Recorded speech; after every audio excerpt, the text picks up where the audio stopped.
So we're in the middle of autumn and the weather's pretty horrible. It's really windy, it's raining, and we're well and truly in autumn, and winter's coming. So the last few days has been a little bit funny. It's been quite warm during the week, and all of a sudden it's cold again. So our buildings need to start to deal with that. And the shoulder season, so the period between the seasons, is also quite interesting because there are days where our building will have to do some cooling. There are other days where our building will have to do some heating, and even sometimes even during the same day. So this is where the HVAC system comes in.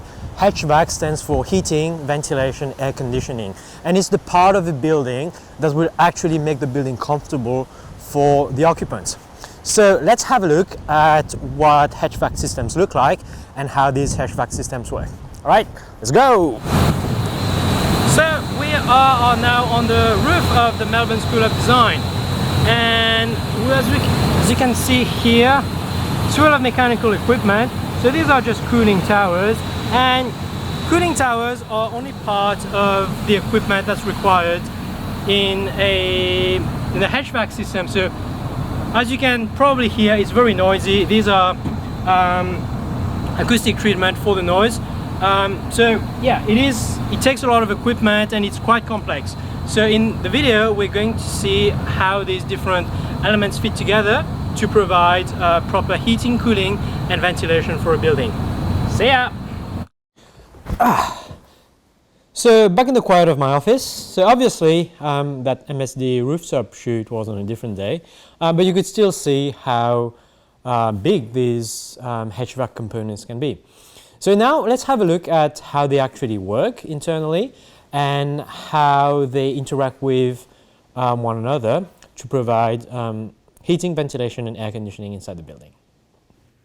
Heating is a concept that's quite easy to understand. Historically, people have always kept warm by burning fuel to produce heat.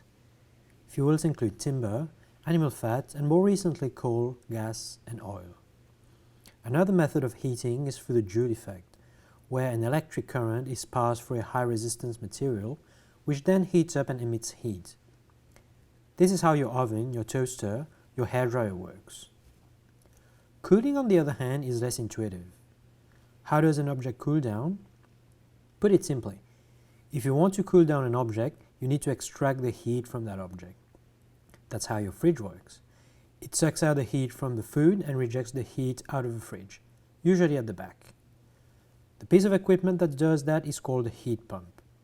Before we understand how the heat pump works, we need to understand a few simple thermodynamic principles. The first is actually called the Zeroth Law of thermodynamics. It states that if there is a temperature gradient between two touching objects, in other words, if object A is hotter than object B, then heat will flow from object A to object B until they reach thermal equilibrium. In other words, their temperature is the same. The two bodies don't need to be solid. The contact could be between a solid and a volume of air, a solid and a liquid, etc. The second concept is the ideal gas laws. So what's that? If you have a gas and you compress the gas, you are adding energy to the gas. This energy will manifest itself as heat. So whenever you're compressing a gas, the temperature of that gas will increase. Think of a bicycle pump. Whenever you are pumping air into a tire, both your pump and the tire will warm up because air is getting compressed. The same thing happens in a ball. Similarly, if you quickly expand a gas, you are sucking heat away from that gas, and the gas will cool down. Think of a deodorant can. When the pressurized gas inside the can is quickly allowed to expand through the nozzle, it will cool down very quickly. We can bring all these principles together in a heat pump. So imagine you have a pipe that loops onto itself and is filled with air. Let's fit a pump on one side of a pipe to circulate the air inside. As the air goes around, nothing really happens at first. But what if we now make the opposite side of the pipe narrower? It will hinder the circulation of air around. As a result, pressure will build up on one side of a pipe. As the pressure builds up, the temperature will also increase on that side. Remember the bicycle pump. As the air passes through the notch, it is allowed to quickly expand. As the pressure of the air quickly drops, the temperature will also decrease on that side. Think of a deodorant can. So let's put some context to that diagram. Let's first put the heat pump on the building boundary. Let's assume it's a hot summer day, it's 35 degrees outside, and it's also 35 degrees inside. The air inside the pipe is in reality a special gas called a refrigerant. The pump is called a compressor, and instead of a fixed narrowing in the pipe, an expansion valve is fitted. An expansion valve is a device that can control the flow of refrigerant to allow more or less cooling. The hot part of a pump is called the condenser, and the cold part of a pump is called the evaporator.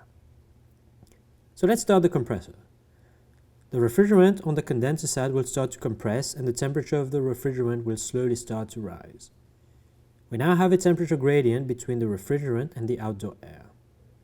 Because of that temperature gradient, heat will slowly be transferred from the refrigerant to the outdoor air. As the heat is dissipated, the temperature of the refrigerant will fall back down on its way to the expansion valve. At the expansion valve, the compressed refrigerant is quickly allowed to expand and cool down. We now have a second temperature gradient, this time between the refrigerant and the indoor air. The colder refrigerant will slowly absorb heat from inside and warm up on its way to the compressor. As the refrigerant passes through the compressor, the cycle starts over. So if we look at the big picture, we have a series of temperature gradients which allow us to pump heat from one side and dissipate it on another. Hence the name heat pump. Heat pumps are used widely, from hot water heaters to fridges. Air conditioning units also use heat pumps, and by reversing the direction of flow of the refrigerant, we can use these aircon units for both heating and cooling. In commercial HVAC systems, heat pumps are, however, not usually used in isolation at building boundaries, but are used in conjunction with other components of the HVAC system. So where does the heat pump fit in a HVAC system? It is the main component of a chiller. A chiller is the cooling component of a HVAC system and uses a heat pump to produce chilled or cold water. A coil of water is simply connected to the evaporator to be cooled down, and another coil of water is connected to the condenser to get rid of the heat. This water loop is called a condenser water loop. The condenser water will carry the unwanted heat to a heat rejection piece of equipment. The most common type of heat rejection equipment is called a cooling tower. The condenser water is sprayed down into the cooling tower, and air is blown across that water. The movement of air across the water will create evaporation, and whenever a volume of water evaporates, the remaining water will cool down. The cooled down water is topped up with more water and is sent back to the chiller to collect more unwanted heat. The heating component of a HVAC system is called a boiler. The working mechanism of a boiler is quite simple.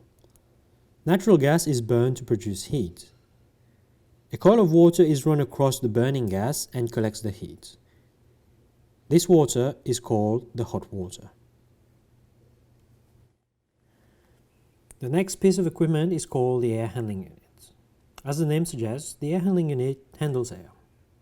The air handling unit, or AHU for short, will take outdoor air and filter the air. The AHU will also be fitted with two coils. In cooling mode, the chill water from the chiller flows into the cooling coil to cool down the filtered air.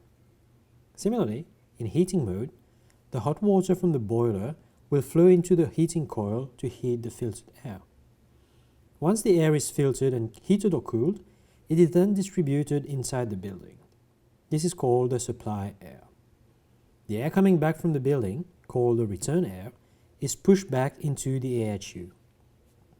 The return air can be rejected out, partly recycled and mixed back with fresh air, or almost entirely recycled. The percentage of recycled air will depend on the quality of the return air and the outside conditions.